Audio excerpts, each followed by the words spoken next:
go. Now we're live. I'm so glad Barton Gellman is able to join us today. He joined us before when we went through we had a great conversation on his book, Angler, which was well received. And this article in Atlantic just scared the hell out of us. You know, when we go back, when Trump was elected, people would say, don't worry, there'll be smart people there. Those smart people will be guardrails and will act from being his worst self. But in each situation, we've been surprised, but we shouldn't be surprised. And now that we're going into a very difficult election season, we shouldn't be surprised that he will take every norm of democracy down with him. And it scares the hell out of us. Earlier this year, Senator Gary Hart joined us and talked about his New York Times op-ed, which kind of said, hey, the president has a variety of secret powers that he or she can use at his or her disposal. But this article is 10,000 words of holy crap, that this is what may happen. And my guess is this is what will happen. Donald Trump has basically communicated to anybody who wants to hear, I do not intend to play quietly. I do not intend to have a seamless transition of power should I lose. And you know, he's basically communicated with his desire to make sure that Judge Barrett is in fact confirmed to the Supreme Court. And that's where we stand. And now that we're all scared crapless, I'm going to hand the baton to Barton Gellman, who will join and talk for a few minutes, and then we'll go into Q&A. We'll do 90 minutes of this or thereabouts, and go for it. Thanks for having me here again. It's a very low-calorie lunch, so I will try to make up for that a little bit. I'm going to talk for just a few minutes because I think the best part is always the conversation. Yeah. And I'll touch on some of the main ideas of my article in The Atlantic. Start with the proposition that Donald Trump will not, under any circumstances, concede defeat in this election. It simply won't happen. This is a moment when I'm doing something that I nearly never have done in my career as a reporter in a very empirical profession. I'm speaking with confidence about the future. The president has stated that the only way he could lose the election is if it's rigged. He didn't say that as a passing comment. It was his prepared text when he was accepting his party's nomination on August 24th. In response to my article, he was asked in a news conference whether he would guarantee a peaceful transfer of power. And his answer was quite interesting. You have to account for the kind of word salad that comes out of his mouth. But I thought the through line was fairly clear here. He immediately started talking about the ballots. If you just get rid of the ballots. Now, he didn't mean literally get rid of all ballots, but he meant get rid of the mail ballots. He said, get rid of the ballots and there'll be a peaceful. And then he stopped his sentence. And he said, there won't be a transfer, frankly, there'll be a continuation. So he has sent a very direct message that you should not trust the electoral count, that the only count that counts is one that makes him president. It's an extraordinary, it's a batshit crazy thing for a president to say. And a profound betrayal of fundamental principles of how democracy works. But that's his position. And the problem is that it's not akin to a baseball fan saying, my team did not just lose. He's not taking an accepted fact and simply refusing to believe it. As president, and as a candidate who has no boundaries, he has the capability of interfering with the system's ability to reach a decisive outcome. That is, there is no single umpire in the American electoral system who can keep track of the score, tell you when time has run out, blow the whistle and say, you're the winner, you're the loser. Get over it. We don't have that. That's not the way it works. Our election is run in more than 10,000 local jurisdictions. It's totaled up by state authorities, sometimes multiple state authorities. There are procedures which are disconcertingly vague for the appointment of electors in the various states. And then there are these important milestones that you'd be forgiven for not even knowing about in December and January that normally don't signify anything. They're formalities. But according to the Constitution and statutory provisions, are the way we actually elect a president. So there is a so-called safe harbor deadline for the selection of electors on December 8th. There's the day the Electoral College actually gathers in respective state capitals and casts its ballots.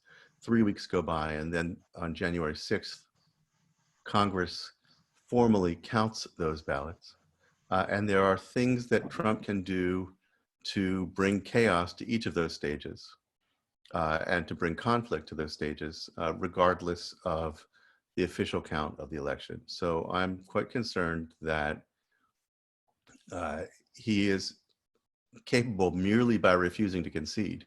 And concession is the way we've ended substantially all of our elections, all of them since the 19th century. Concession is the way we know it's over. We don't, I mean, just think about every election when you wait for the loser to come out first and then confer authority upon the winner by saying the people have spoken. The other guy is my president now too. That's what they say. And Trump not saying that leaves us searching for a substitute who is not obvious. There is a caveat here and a brighter scenario, which is because a lot of this has to do with the likelihood that the election result won't be known on the night of, because there are so many mail-in ballots. There will be many tens of millions. There might be 100 million mail-in ballots, probably not. They're processed more slowly in most states. And so you'll have a lag time between the initial counts and the final count. And the concerning scenario is that Trump will look like he's ahead on election night because most of his supporters are voting in person. When you poll people on their intention to vote in person versus by mail, the in-person voters trend roughly 2-to-1 Republican. Trump has created that split by his sort of invidious campaign against mail-in ballots as being instruments of fraud. So his supporters are believing that and avoiding mail-in ballots. Democrats are more likely to believe that COVID is a significant risk and are therefore going for the mail-in ballots. So the concern is that it'll look like he's ahead on election night, and then the mail-in ballots will slowly catch up with that. He will say only the election night ballot counts, and we're off to the races. There's a scenario in which that doesn't happen. There are several very important states that count their mail-in ballots quickly. Florida, for example, is allowed to count the ballots as they come in. It doesn't release those results, but it opens the ballots and counts them as they arrive. And so by the time election day comes, they don't have any special burden. Whereas, let's say Pennsylvania, by law, can't even start the process of examining the envelopes and confirming the identities of the voters until polls close on election day. And so it's guaranteed that Pennsylvania's results won't come in that night. But if Biden wins Florida convincingly, and it will be known with some degree of confidence whether he's won by late on election night. And likewise, in Arizona and in North Carolina, important swing states, where the early vote is counted fairly quickly, then it will be much harder for Trump to spin the idea that he is winning on election night and try to halt the vote counting from there. But we have a long way to go in these next 3 weeks before we know the answer to that. So why don't I stop here and let's talk about it.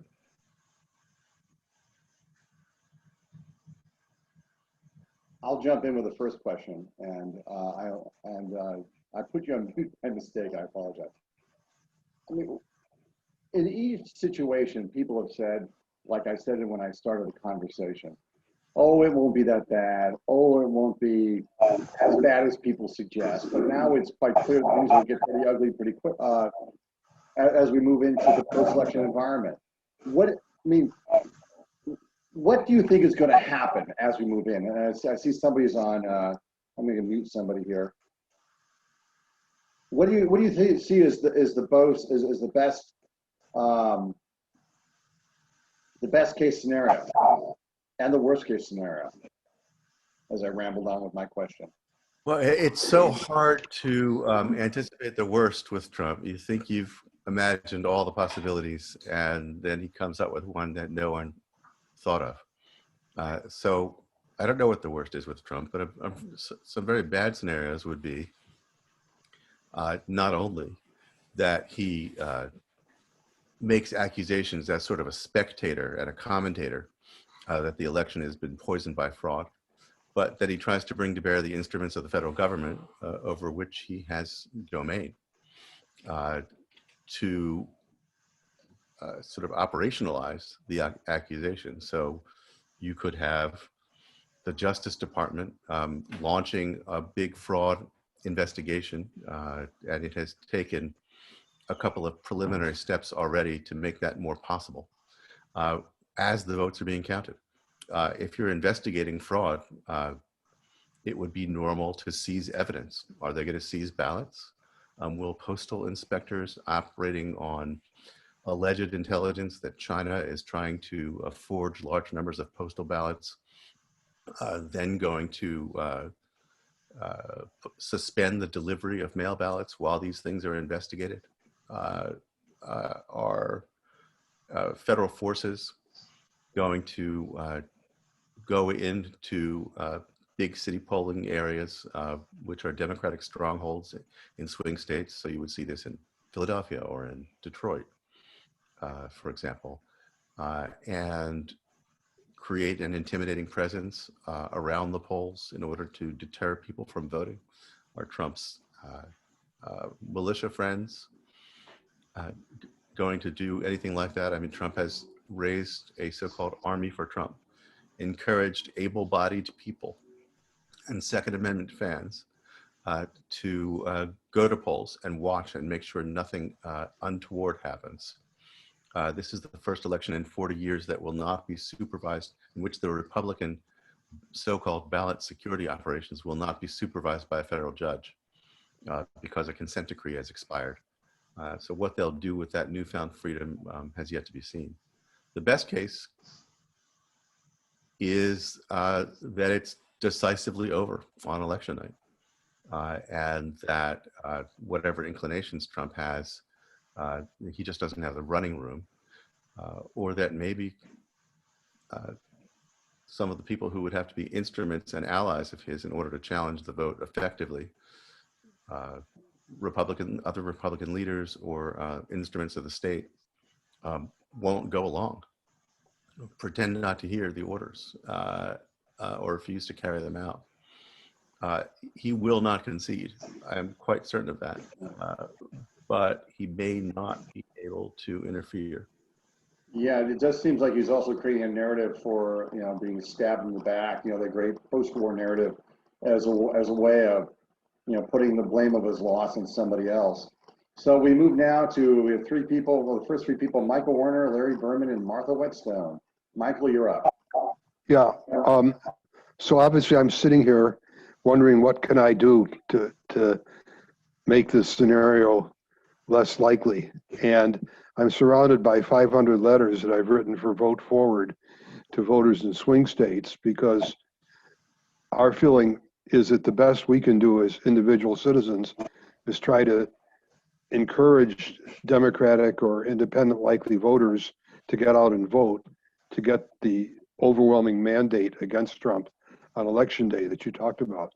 So my question is twofold. Is that a useful strategy for the common citizen? And second, is there anything else that the people on this call ought to be doing to increase the likelihood of a smooth transition? I think it is valuable. Voting itself, getting out the vote, are essential. The larger the margin that Biden has, the more difficult it will be for Trump to pull off significant disruption. It's also true that the higher the percentage of Biden's vote that comes in early, the better, to avoid a scenario in which Trump can claim victory on election night. So I personally have decided I'm going to vote early in person rather than vote by mail, which had been my intent, because I live in a state where the mail-in vote takes a long time to count. So if you're in Florida or in North Carolina, you don't have to worry about this. If you're in Arizona, you don't have to worry about this. But if you're, especially if you're in a swing state that counts slowly, that would include Michigan, Wisconsin, Pennsylvania, then you should think about voting in person if you can, because you don't want that. It's known by academics as a blue shift, in which the overtime count, which is made up of late reporting precincts and provisional ballots and absentee ballots, shifts towards Democrats, shifts the tally toward Democrats. You saw it in California in the 2018 midterms. You saw it in Arizona. You saw it in Florida. In fact, Trump tweeted with great alarm about the fact that his friends in Florida were losing margin every day that the vote was counted, and began insisting that only the election night count should be validated. That was the first time he claimed that I know of that the overtime count was fraud, and that may have a big part of the reason for Trump's campaign this time on those grounds. But I mean, I think what you can do also depends on where you stand in relation to the election. So if you work for city government, you know, I would want to see that you are thinking ahead about who might try to come in and disrupt the election, and how you can protect the right to vote, how you can protect the integrity of the polling places from outside interference. So go talk to your police chief, talk to your mayor. If you're in the military chain of command, you need to be reminded of your obligation under the Uniform Code of Military Justice to disobey unlawful orders. If you're a civil servant working for the permanent government, this is the time when we need you more than ever not to go along with something that is illegal or unethical or just seems wrong, just because someone more senior in the chain told you to do it. So, I mean, I think everybody's got a role to play in this. Okay, now we move Thank you. on. Thank you. Now we move on to presidential scholar Larry Berman. Thanks, Bob. I agree totally with the scenario that you've laid out. I want to just ask you a question about the optimistic scenario, the best optimistic scenario, which is, let's say that the Biden numbers are just overwhelming. But I still don't think Trump will accept defeat, because, I mean, he really is, you know, batshit crazy, as you or other people have said. And he's very calculating. I mean, this is all very calculated. I actually even think it's calculated for setting him up if he should lose, for what he'll do after this. Aside from avoiding prison, there are other things that that he's positioning himself for politically, I think, as a voice of, Yes. of opposition or something. But I was thinking of Nixon and Watergate and impeachment in particular. And Nixon would have, he held on as long as he could until the diehard senators came to him, his loyalists came to him and said, the gig's up. And he realized that he was going to lose that support. Do you think in the Republican, who, if any, in the Republican Senate, those who have not demonstrated very much spine to begin with, but they have to believe, I believe, in democracy more than Trump does. They have to, some of them have said things like the election will be fair, we can trust mail-in ballots. They've at least said the right things. Who amongst that group do you think might organize a group of them to go see Trump and tell Trump the game's over, or would they go public? They haven't done it yet, but I see that as the only feasible scenario, that some of these Republicans in the Senate would come to him and say, you can't carry this on any longer. First of all, do you agree with that? And secondly, do you think who amongst them might do that? So, I mean, the question is, who's the Howard Baker in this scenario? Who's the Republican leader who tells the president he can't go on any further? And here I'll retreat to my usual my usual stance when it comes to prediction, which is that I don't know. And if you could commoditize my predictions, over a long period of time, you would make money by selling short. So don't count on this, but I don't see any of them doing it. If you asked Republican leaders now whether they respect the election, whether they would knowingly try to overthrow the results of the popular count, they would recoil from that, I'm quite sure. And they would say, no, I would never do a thing like that. But Trump's genius, and he has several kinds of genius, I think, among other things, is that he's very good at suborning people to cross lines they never thought they'd cross by a degree or two at a time. And the Republican Party doesn't need a lot of encouragement from Trump to buy into a narrative of voter fraud. And so it's not going to be, let's overthrow the results of the popular election. It's going to be, these results are rigged. There's something that smells bad about this. You saw it in 2018.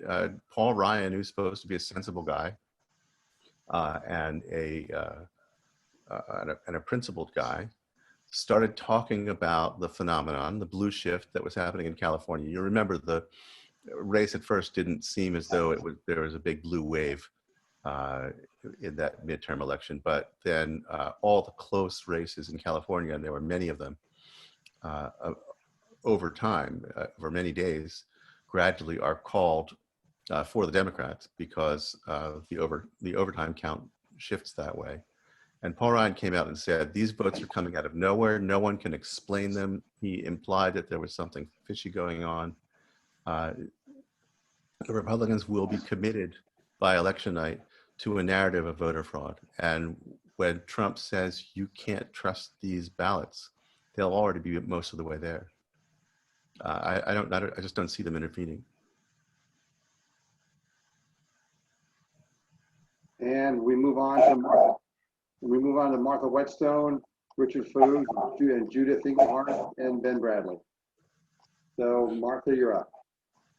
Hi, I was just wondering what your thoughts were on the scenario that he tries to get the elections to go to the state legislatures. That seems like, boy, you'd really have to have a lot of coordination to make that happen. And maybe I'm just naive about it, but what do you think the likelihood that they're going to make an overt move to put it in the state legislatures? Also don't know that, but I did raise that as a risk in my Atlantic article, and I found that, and I talked to state and national party people who were thinking about it. So for those who don't know, as in fact I did not know until I started reporting for this piece, the Constitution in Article 2 says that states will choose their presidential electors in the manner as the state legislature shall direct. The legislatures have complete authority over how they choose electors. Now we're used to it now for more than 100 years that the voters of the state make a choice, and then according to that vote, the electors for Trump or the electors for Biden will be appointed. Electors are actual human beings who are committed to one or the other candidate.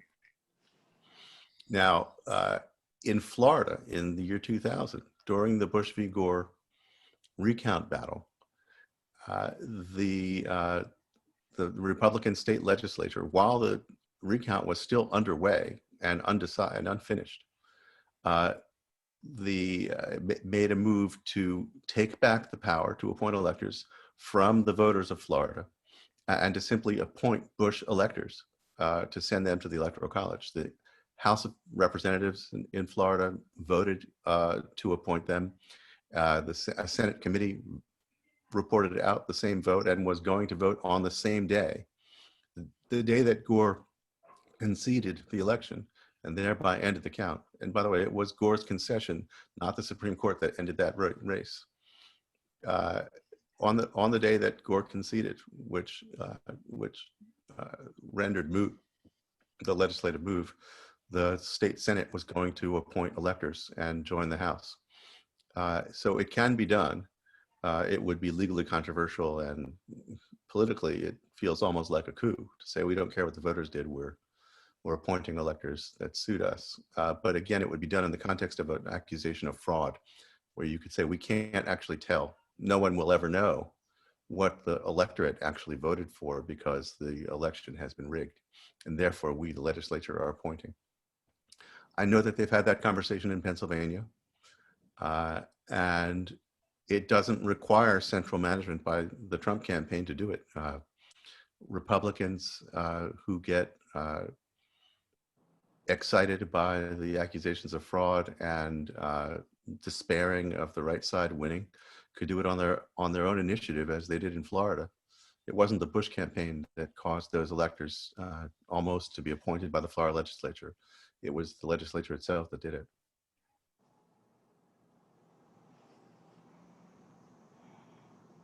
Okay, next we move on to Richard. We move on to Richard Foos, Judith Englehart, and Ben Bradley. Richard, you're up. Okay. It's the fact that geez, my phone's ringing. It's the fact that there's It's the fact that there's I'm sorry. Maybe, let me mute and get me next.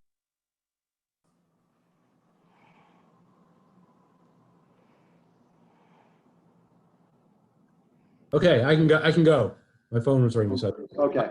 It's the fact that we have Democratic Secretary of State and governors in North Carolina, Pennsylvania, Wisconsin, and Michigan help our cause and mean that there could be less fraud or less suppression, et cetera, et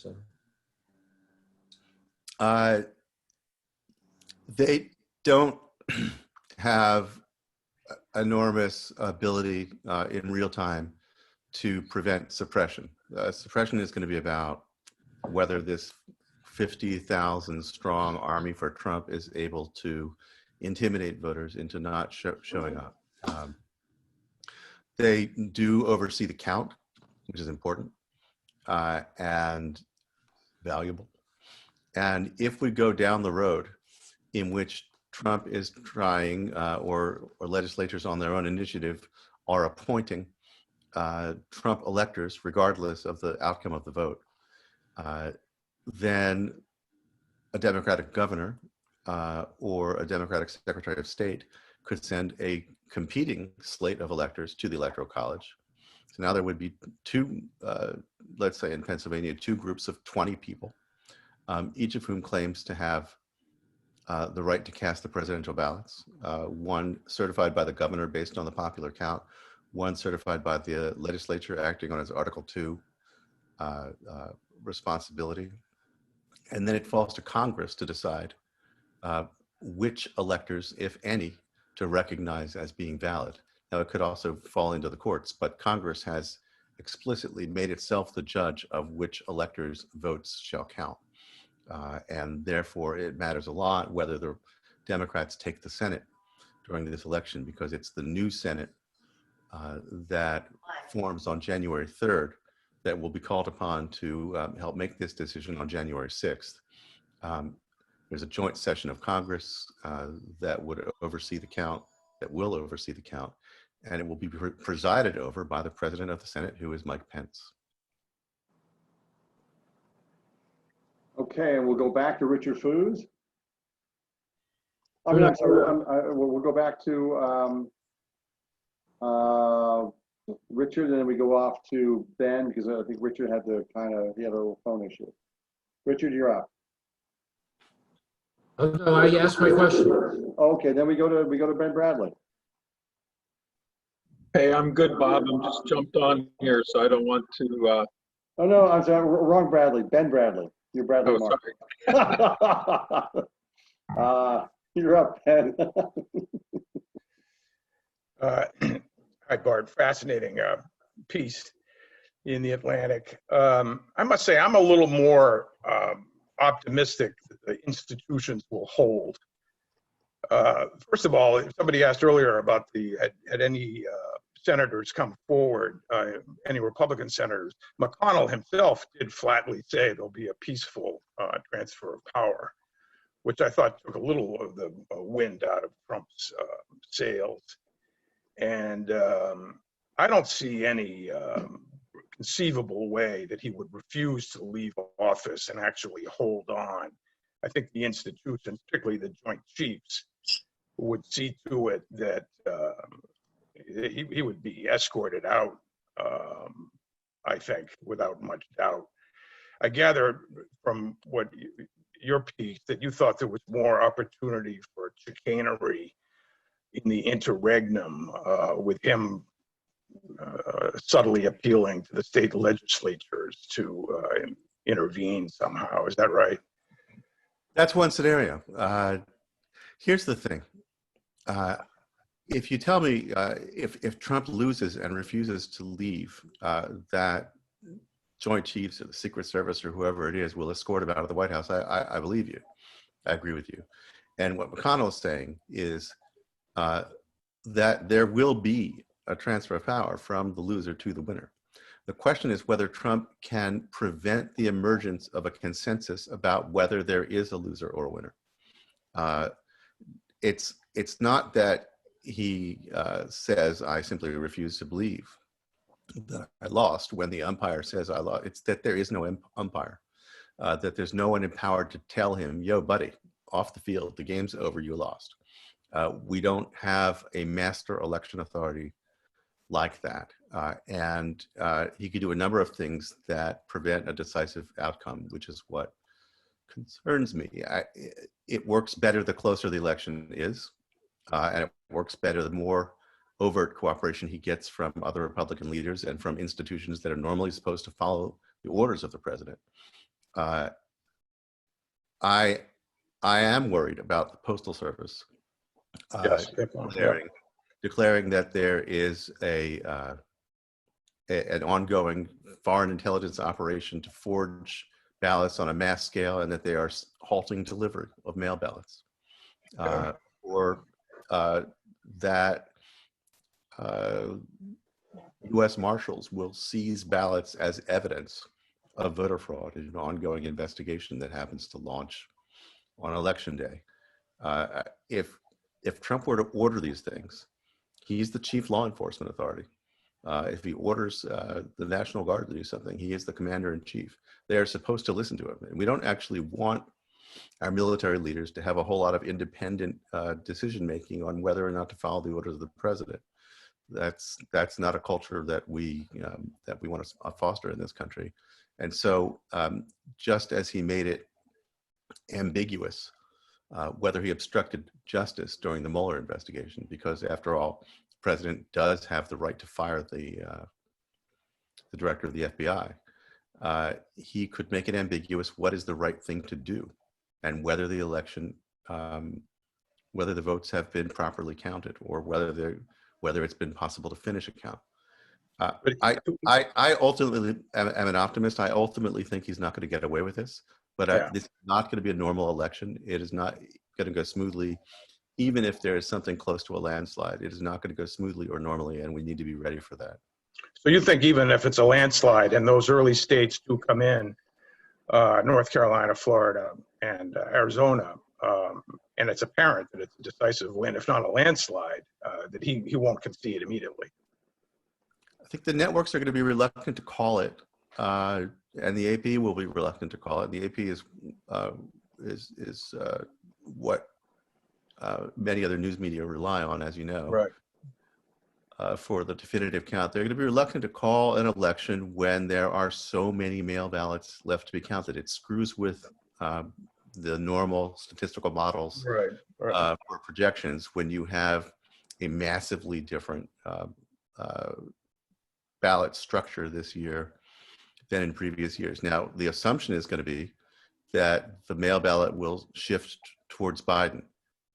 And there is some evidence for that, but it's hard to get good evidence for it on election night. I think that nobody's going to say it's over.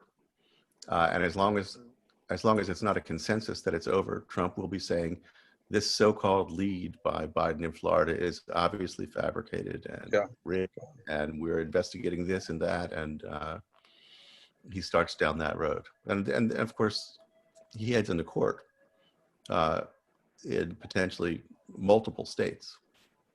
We haven't ever had a candidate who said that's not the count. That count is not accurate. Now, there have been fights over recounts.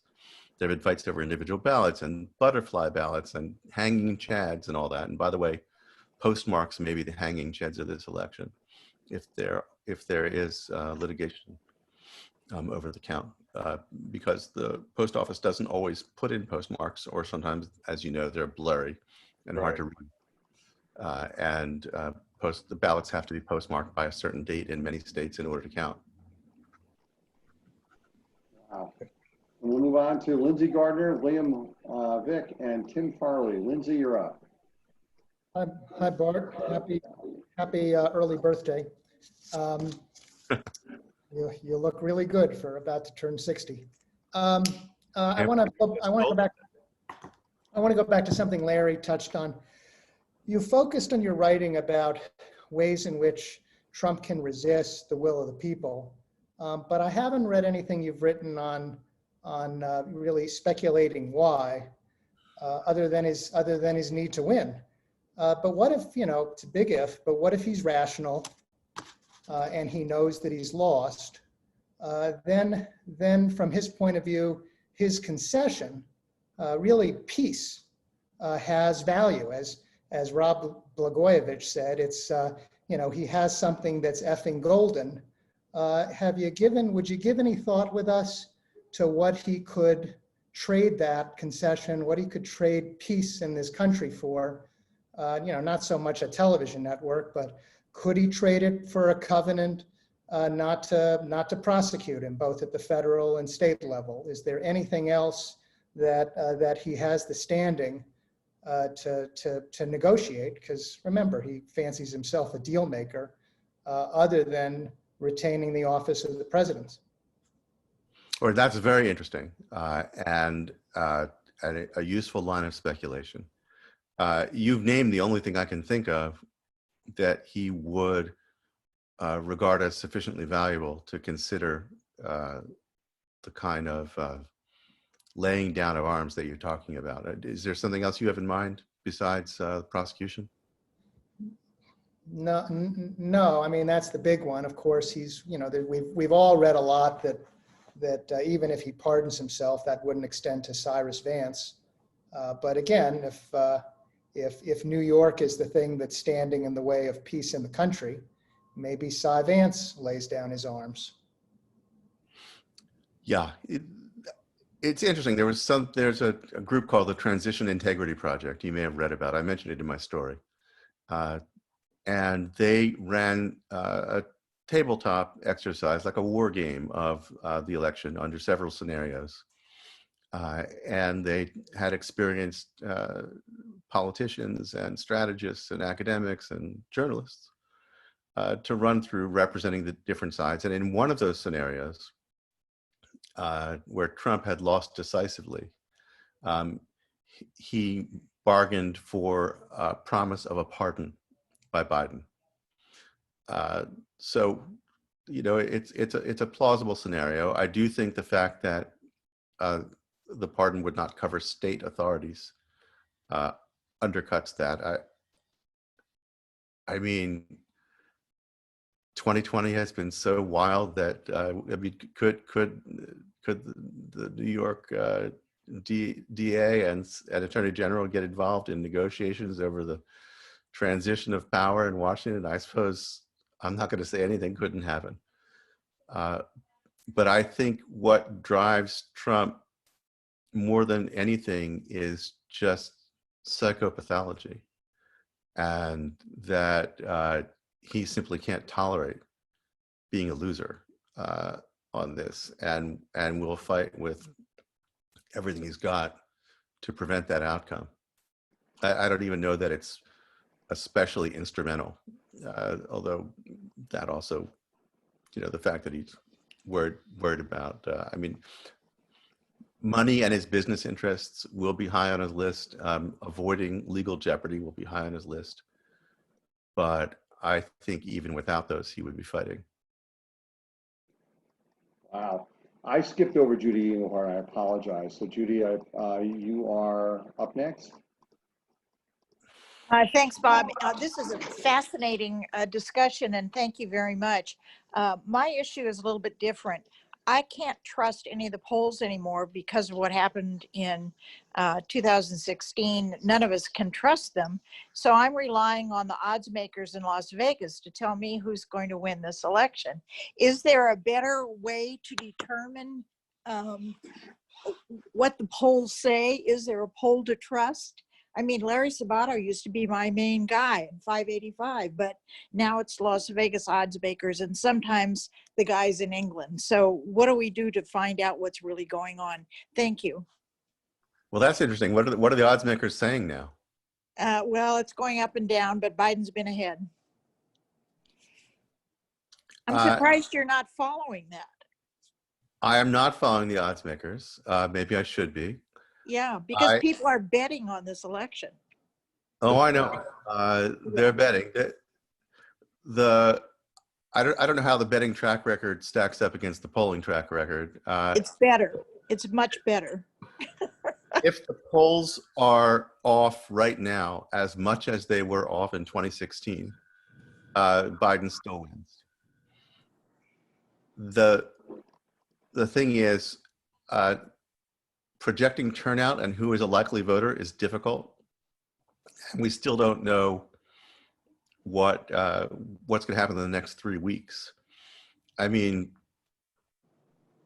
there's always a surprise near the end. We don't know what it's going to be, but something's going to come up that could influence the vote. On the other hand, this has been a stunningly stable election in terms of the lead. I mean, it's been there's been an absolutely sort of steady group that won't leave Trump no matter what, but it's not a majority. And there has been a steady lead for Biden among voters every way you can slice them. I heard Nate Silver in a podcast from 538 say, I just happened to listen to it today, that right now he says 3 weeks out, based on an average of all the polls and his own reliability ratings for the polls, that Biden has an 85% chance of winning. That if the same numbers held true on election day, then Biden would have a 95% chance of winning. Yeah, the 85% is about 86 is what the odds makers say. So that tracks okay. So I'm okay with that. This has been absolutely fascinating conversation, and you are to be commended for lowering our anxiety levels a little bit. Well, I don't know. Most people tell me that I'm adding to their therapist bill. Sir, you didn't lower mine. After reading the article, I was up for 2 nights running. My condolences. And really, your health is everything. So I would advise you not to read my next one. And with that, as we clutch our chairs, we'll move on to William Vick and Tim and Sarah. And I feel like this is really interesting.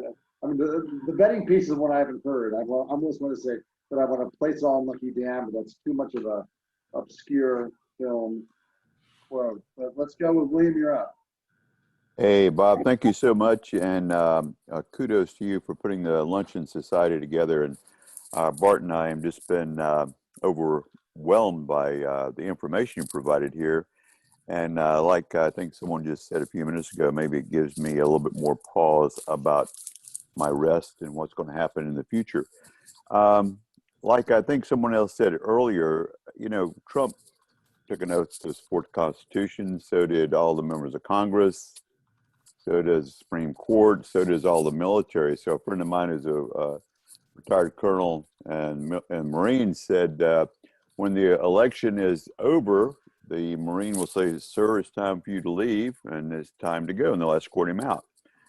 Um, my question is this: I can't understand why we're in a situation in which the election seems to have a life beyond an end date. Is there nothing in the Constitution or nothing for the state legislatures or someone else to say it's over as of this time, this date? It seems like that, when I first started voting, like it seemed like a long time ago, by November the 3rd or 4th or whenever, by the next day, it was over. But now it seems like, well, we've got to wait for this, and this state will allow votes to come in this way. It looks like that somehow, and definitely somehow, we've lost complete control of how to say, if you don't vote by this date, your vote doesn't count. Why can that not be done? And is it within the state legislatures to do that? Barton, I throw it back to you. It does vary a lot by state. Some states, quite a few, I think, actually require that mail-in ballots be received by election day, or they won't count. And so all the votes have come in by then. But think about what a mail-in ballot is. It's commonly an outer envelope where it's got a barcode, and you fill in your name and address and all your proper identification. You sign an affidavit that's actually printed on the outside of the envelope that you are you and you live in the proper precinct and this is your vote. Inside that envelope, which has to be torn open, is an inner envelope, the privacy envelope or the security envelope. And inside that is your actual ballot. And somebody sitting on a metal folding chair at a Formica table is sitting there one by one examining the outer envelopes, checking them against registers, making sure that they are registered to vote, or else putting them in a provisional count pile, checking the signature against records, and otherwise processing the outer ballot, then opening up the internet, slicing it open, pulling out the ballot, unfolding it, putting it in a pile to be counted. It just takes longer than a normal ballot. It's more labor intensive. And we could have on the order of 70 million mail-in ballots this year, which is a factor of several times greater than we've ever had before. So it's going to be slow. And some states, if the ballot is postmarked by election day, it doesn't have to be received by election day. So it could be coming in for several days thereafter. And we don't know how many are going to come in. So it's going to be hard to call the election for that reason. And many states have foolish rules that say you can't start that processing at that Formica table until polls close on election day. So that's the situation in Pennsylvania. They could be piling up for weeks. They're piling up right now in county, in county, I guess they're county level election administrators' offices, and they have to just leave them sitting in boxes. They're not allowed to start processing the envelopes until the end of election day. Well, that's just guaranteed to slow things down and muck things up. And it's also the case that poll watchers from each party are allowed to watch this process of examining, validating, and opening the mail-in ballots, and are allowed to object. And so Republicans can stop each one and say that postmark can't be read. The vote has to be discarded. That signature doesn't match, according to me, not a signature expert. That signature doesn't match. The vote's invalid. That person only used initials not a signature. That person printed a name instead of signing it. That person put their birth date instead of the date of the signature. That vote shouldn't count. And they can question them one by one. And the Republicans have a plan to do that if it will make a difference in any given state, because every time they stop a mail ballot, they stop what is more likely than not a Democratic vote. Barton, it seems like there's a possibility here that we could really lower the temperature for everyone and the anxiety by, having all the networks not be doing state by state with this just in. We think so and so. We project Trump wins, we project Biden wins, and so forth. Eliminate that and say, and because we got a potentially 70 million voting, mail-in ballots this year, which must be physically processed. It should be stamped or, postmarked by the November 3rd. However, we're not going to start doing any counting or projecting until 30 days later or 2 weeks later. That way we don't get all the speculation about lying, cheating, and so forth. Why not just say, because of COVID-19, this is an unusual year in many ways. Let's not do any of that. Let's say election's over November 3rd, postmarked by November 3rd. However, the physical counting will take a long time. So we will give you updates in 2 weeks and then 2 weeks after that. I think what happens is people's temperatures go down. At the same time, those people responsible for overseeing the physical counting of the ballots can do their job. I mean, I think makes sense to me. It's been talked about that if not waiting 2 weeks or 30 days, that the networks need to be much more disciplined this year about what they know and what they don't know. And in fact, they have sophisticated pollsters and political scientists and really first-rate, world-class experts on election law and on precinct by precinct what it means if so-and-so is ahead in this county, which has always gone this way, but is now going that way, and it's highly indicative. I think they're going to be very conservative about calling it on election night. I think you're going to hear the network anchors telling people to reduce their expectations, and that we should expect that we may very well not know the result tonight, and there's nothing unusual about that, or there's nothing fishy about that the count is going to change. They've all been warned and understand that this year is going to work differently, and that they need to reduce people's expectation of a quick result. But there are some things that they will know, and I don't think you're going to get them to hold that back. I think they're going to try to tell you the data they've got and try to put it in context. And I know they're thinking seriously about that.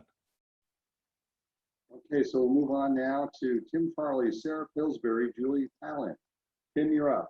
Hey, thank you, Bob. And Mr. Gellman, thank you so much for coming. Us 1960 babies, we need to stick together, that's for sure. Just an observation on polling. I know that the pollsters after 2016 were very, very cautious, and many say that the polling was actually accurate. The undecideds broke for Trump, blah, blah, blah. Just a thought on the polling where they're polling likely voters versus registered voters. And, I believe that we're seeing, based on the chatter of my son's peer group and everything else, you're going to see a huge surge of voters that are new voters that have never been voted before, that don't have a cell phone, or they have cell phones, but they don't have landlines and aren't being polled. And an example was in 2017 when Northrop was about 4 points ahead in Virginia, and on election day, he won by 8 points. This huge surge showed up. Can you talk to the fact that, or the possibility that we're just going to see an avalanche of new voters that just aren't being picked up by the very conservative, tight modeling of using just likely voters? The pollsters are very much aware of the issue you're raising here. And I'm not an expert, but I'm paying close attention to the literature on this, and I'm reading all the wonky stories about how the polls are working. All the models are forecasting very high turnout this year, and they are trying to account for that. And the thing with the cell phones, high quality polls are making calls that reach cell phones as well as landlines, and they are assuming a significantly larger electorate. But when you start doing that, it's hard to know. It's hard to know how they're going to break. It's hard to know how many more are going to vote. I wouldn't like to be a pollster right now. I think it's a tough job, and I think there are uncertainties that could mess with the count right now. But I tend to think the polling is pretty good right now, and I tend to think that that the national poll is comfortably ahead for Biden and is real. The state-by-state polls in the battlegrounds are close enough that they leave room for things to change or the outcome to be different than they seem to show right now. I'm much more worried about the state-by-states in the battleground states, and I'm frankly concerned that there's sort of there's mischief available to Republican governors and state authorities. What won't DeSantis do in Florida to give an extra point to Trump on the day of counting? These are real issues, but I tend to think the polling is pretty good. Just to go back before we go over to Sarah, in California, there was something called the Bradley effect. In 1982, when Tom Bradley ran for governor, he was up several points, and then Duke Nugent had pulled it out in the end. And the thought was that polling goofed because there were people who didn't, a certain sliver of people who didn't want to appear racist by siding for Duke Nugent, and they had told the pollster they were supporting Bradley.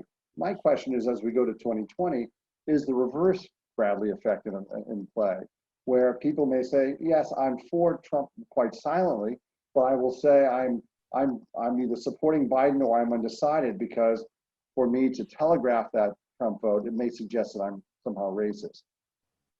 Have pollsters bake that into their analysis? Pollsters are definitely looking for systematic reasons why people might misreport their actual inclinations. And this isn't, I don't think there's actually a whole lot of stigma to supporting Trump. The Trump supporters are true believers and are surrounded by other Trump supporters and get all kinds of self-feedback from their social networks. I personally doubt that there's a Bradley effect going on here, but pollsters do have techniques they use to try to correct for it or to try to pick it up. For example, on race, I know one of the tricks is to ask what your neighbors would think if a Black family moved in around the corner, and instead of asking you whether you have a racially biased view yourself. And with that, we go to Sarah Pillsbury, then Judy, Steve, and Lou Filament. Sarah, you're up. Hi, everybody. Nice to see you. And thank you so much for joining us today. Barton, just an amazing article and wonderful what we're talking about today. I can't help but note something that Judy just put in the, and I'm sure you've seen this too, that the Republicans are putting up fake voting boxes for people to drop off their ballots. So people have been dropping off ballots in boxes that they think are official. And I'm not sure whether the Secretary of State can even count those ballots, because it could be tampering for anyone to touch something that has already gone through another party that shouldn't have had anything to do with the ballot in the first place. You see what I'm saying? It's vote tampering. So that could be going on in other states, Judy. I don't know. I want to say I'm not that so worried, but I wanted to make one funny thing from Minnesota. What's your point on the Bradley effect? We had the Ventura effect in Minnesota. Okay, one of the reasons people were so damn surprised that Jesse Ventura was elected is because there was a whole lot of people who wouldn't admit beforehand that they had voted for Jesse Ventura. But man, I'd like to see Jesse Ventura in the White House now. I mean, compared to what we get, I'll tell you that. Another thing that happened in Minnesota is that when Mark Ritchie became Secretary of State, he didn't get to move in, right, to that office until the day he was actually sworn in. So I wonder what people are thinking about in terms of, even if Trump can sort of concedes, physically getting him moving. Someone mentions in the chat, would he even show up at the inauguration? And it's easy to focus on Trump, but there's a lot of bad actors out there. What kind of problems do you anticipate in the transition? I mean, there's a lot of people that aren't going to want to make it go well. Okay. So suppose Trump is obliged to acquiesce. He never concedes. He says the election was stolen, but he ceases operational efforts to actually interfere with the result. It will be a very rocky transition. So I'll make one more prediction. No, of course, Trump will not go to the inauguration. He just won't do it. He will not give it the implicit authority of his consent. In every transition, when one party has lost and the other party has won, you get efforts to burrow into the bureaucracy, to turn political appointees, for example, into permanent civil service, to race to get federal regulations signed or deleted, to make all kinds of personnel appointments, to sign all kinds of contracts. It'll be worse this year because there are norms about what you can and can't do during this interregnum. It's 79 days between election day and inauguration day. There are norms about what's appropriate and what's not appropriate, and those will be out the window. I imagine there'll be even more overt grifting on behalf of Trump businesses. And there could be efforts to sabotage. There could be efforts to destroy records. It's very unlikely that there will be productive liaisons with Trump transition teams talking to the Biden transition teams about how to make things work during the handoff. I think it'll be messy and ugly. Do you think that Biden is sort of prepared for that? For example, it takes a long time to pull ambassadors back. I mean, that often is that's a long transition. Do you think that they are thinking ahead and are ready to snap everything they can, every person they can pull out and replace? They're going to be ready to do that? Biden has some very competent people working for him who have government experience and know how things work. And I think they're putting all their effort and energy appropriately right now into winning the vote. Yeah. But I think that they are paying attention to the possibility that the election could be stolen from them, and that Trump has a lot of hijinks in him during that interregnum of 79 days. I think there are people who are planning for that, and I know they've recruited a lot of lawyers for that. And as far as the transition part, yeah, I mean, on Inauguration Day at 12:01 p.m., somebody's going to make a call to the government printing office and say, stop the presses, literally, because until a regulation is published in the federal record, it's not final. And so they will say, stop publishing everything right now. And they'll have a long list of things that you do to begin to undo the damage that's been done by the previous administration. Thanks. Okay, we move on to Judy Palnick and Steve Schlesinger. Judy, you're up. As I said, I've obsessed about your article, every other article, every day. I mean, I have been texting states, you know, I start at like 6 in the morning, I text to, and I'm moving into the cure vote because, you know, we want to cure all those people votes. The strategy has been of the party, which I thought was wrong once all this election fraud came up and all these, and all these various scenarios, that we should have focused not on mail-in voting, but actual in-person voting, early voting, because my vision is that they're going to destroy 200, 300, 400, 500,000 ballots.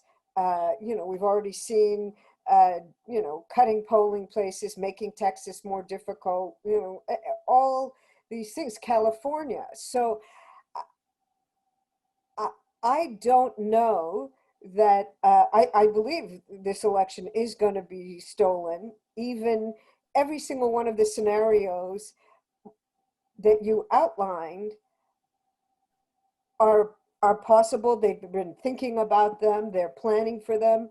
And the Supreme Court, this is why I even think that the Supreme Court and this pushing through this justice, who is so unfit and is so nakedly already, there will be, what is it, 3 or 4 that ruled on the Bush-Gore campaign. I mean, they are preparing for fuck the ACA and all that's a part of my language. I think they're really preparing for this contest and, to bring it to the court and to shut it down. In your view, where really, I mean, even if he wins by a majority, are they going to accept this? What about all these senators? What senator seems to be able to be along in this process? You did the Paul Ryan. I mean, so I don't know. I don't feel, I would love you to just make a comment about how woe are we, or maybe I'm worrying for nothing. I've played every doomsday scenario out there. So, I mean, do you see a potential upside here? A path to victory? I go a long way toward agreeing with Ben Bradley that the system will hold. I mean, look, Trump is a weak authoritarian. We know what he would like to be able to do. He would like to put Hillary Clinton in jail. He wanted to fire Mueller. He would like there to be felony charges filed against Barack Obama and Joe Biden. He has said so. He is campaigning to get his attorney general to do this, and yet the system has held. He has not. He has broken the law. He has bent the bureaucracies, but he has not taken full control. A proper despot would just appoint himself the next president. He wouldn't allow an election to go wrong so that he has to try to undo it.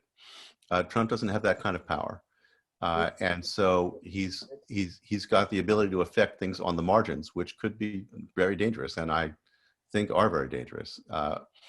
I can't bring myself to believe that the election will actually be stolen if people are alerted. People just can't expect it to be normal. It dulls your reflexes if you think this is going to be like other elections, and that all that matters is people will go to the polls and more votes come to Biden, and that's the end of it. It's going to be complicated. We risk extra constitutional events, and people have to be ready to stand up for the system when the time comes. I'll just comment on one more thing you raised, which is the Supreme Court. And I may be very naive here. I'm not naive about the political split on the court and the politicization of the court and the fact that there is a conservative wing and a liberal wing, and the conservatives are growing. I do not believe that they are going to hand an election that Biden won to Trump. In fact, I don't think even the Trump appointees on that court much admire Trump himself or Trumpism. I think they find him very distasteful, and I think Kavanaugh, who got bailed out 250,000 or whatever. I doubt he finds it also distasteful. He knows who brung him to the dance. They all do. I get that, but I think it would be at a time when the legitimacy of the court is more and more at risk because it's more and more considered just another political player. And why do these 9 justices get to make enormous decisions on behalf of this democracy of ours if they're just a bunch of partisans? I think Roberts would absolutely love to reject a Trump lawsuit against the election. I hope you're right. I think if you look at back to me are just, oh my God, like texting when I'm just trying to get out their vote. The stuff that they say is like, yeah. I mean, they're not afraid to admit that they're Trumpers. The stuff that they say, I mean, calling them the pedophile stuff and the race, you know, I mean, these people are friggin' scary. Yeah, I've had a few of them in my inbox. Yeah, I bet you have. They're scary. Wow. Well, let's do this. Let's move on to the next question. Before we do, I do want to ask something about a subject you touched on earlier, surrounding the level of violence we may see in this electoral cycle. The difference between past elections is there seems to be, one can argue that yesterday's brown shirts are today's red hats to a certain extent. And maybe I'm painting with a broad brush here, but certainly the militia movement, which had gone quiet in the 90s, has resurged in a big way. The white supremacists feel they have a friend in the White House. The what you call neo-Klan feels they've got a friend in the White House and they've endorsed. These guys will not go quiet into the night. And my question is, what do you think we will, and let's not forget that we now have a FBI arrest of 13 people for wanting to kidnap the governor of Michigan. And now there's talk about a equal conversation about kidnapping the governor of Virginia. What may we have in terms of fringe violence going into the fall season that we haven't seen in the past? And do you think this is just sandbox behavior on behalf of a bunch of militia wannabes, or is this something very, very serious? So there are a lot of keyboard warriors among these militias. There are a lot of people who talk big game and don't actually do much.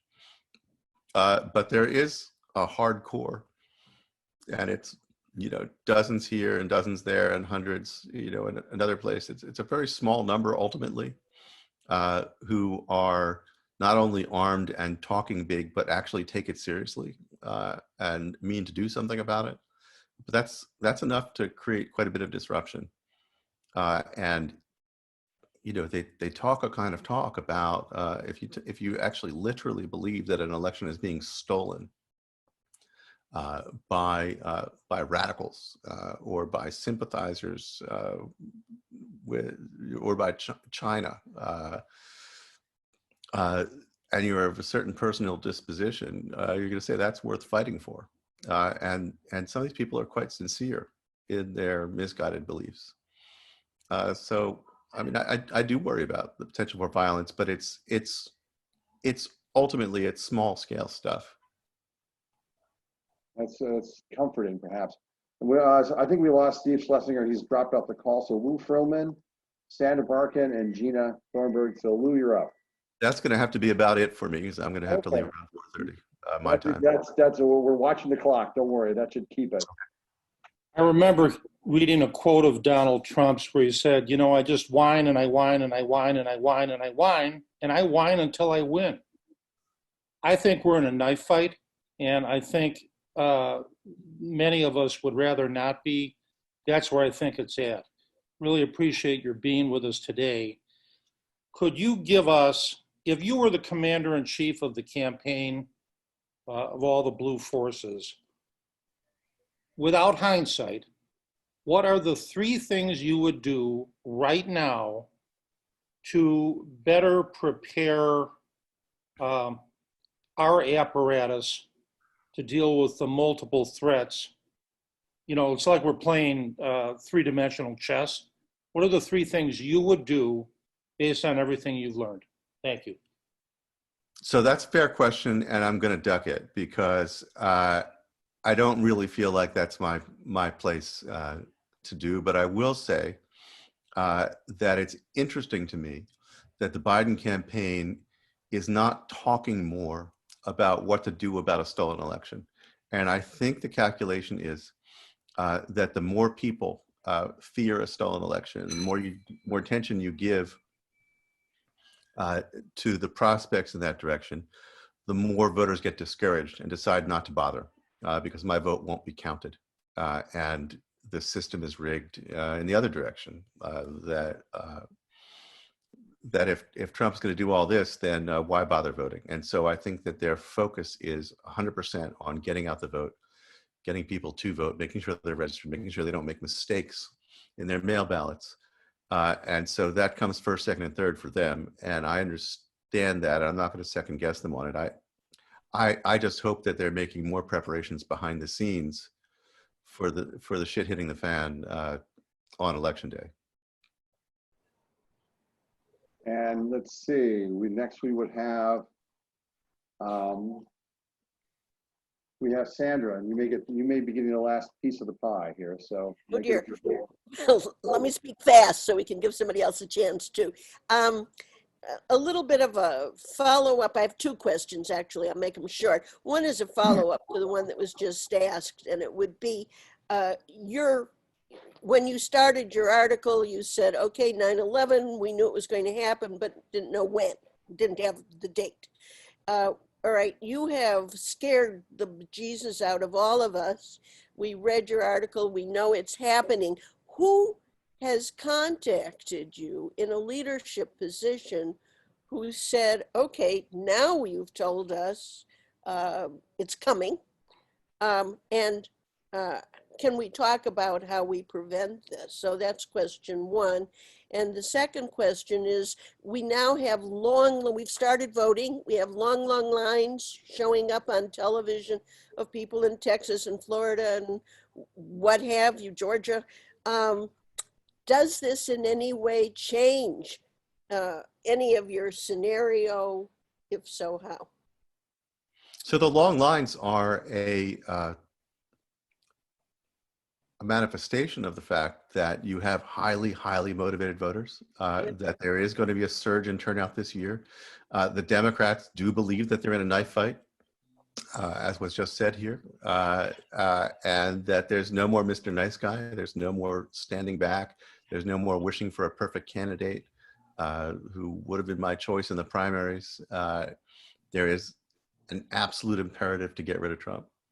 And we're going to turn out for it. And I think you're seeing that. I'm not at liberty to say who's been in contact with me after the article, but I have reason to think that the Biden folks are taking it seriously. Okay. And let's see, we've got 3 minutes. Is there anybody else? Let's see, I'm looking, Rusty, you're on the call. Do you have a question, quick question to ask before we trundle off? There we go. No, Bob, I'm appreciative of coming in late and still getting to hear a little bit of Bart's point of view and the warning. I guess the really quick single question I would have, Bart, is to what extent do you think Trump knows he's lost and in fact he is looking to start a revolution by playing only to his base and even aggravating or calling on the Proud Boys and others? Do you think that there's any such scenario that he's literally given up and he doesn't seem to be trying to gather extra votes, convince anybody to vote for him? It seems like he's just playing to the extreme position. One scenario is he wants to create a physical rumble. Do you think that's a possibility? I think he's not averse to violence if it helps bring about the result he wants. I don't think he plans on winning by sort of violently taking over the government or the polling places. Let me give you a slightly different scenario. Yeah. If he can convince Biden and even Republican leadership, serious Republican leadership, that he has the power to create serious violence, then he could cause them to activate Article 25 and negotiate with him where he gets a free pass and doesn't go to jail if he does not create violence.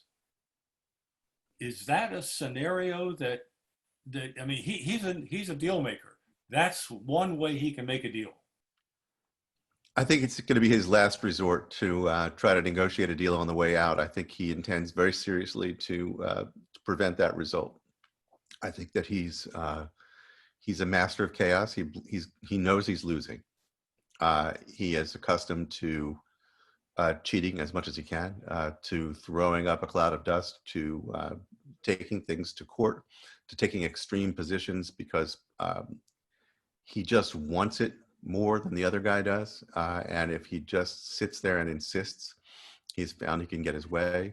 I think he is also driven by pathology. I believe that he is an out of control personality who plays to his base because he desperately needs the approval he gets from them and the narcissistic supply of his rallies, and he doesn't care about building on the base. I mean, ordinarily, what you do is you maintain your base and you look for a coalition that gets you across the finish line. He's never done that. That's just not the way he thinks. It's not strategic. It's personality driven. I have to think. Look, I want to thank everybody for letting me talk at you all this time. And great. I want to thank you too, Bart. We sold about 53 books, which is pretty good. I'll get all the information off to you. The book plates will go off in tomorrow morning's mail. And folks, I want to thank you all for coming. I want to thank Bart for working us into his very busy schedule. And we'll see you back on the 26th with Jack Devine of the CIA. Hey, thanks so much. Thank you very much for coming today. Bye-bye now. Thanks, Bob. Thank you. Thanks, Bob. Thanks, Barton.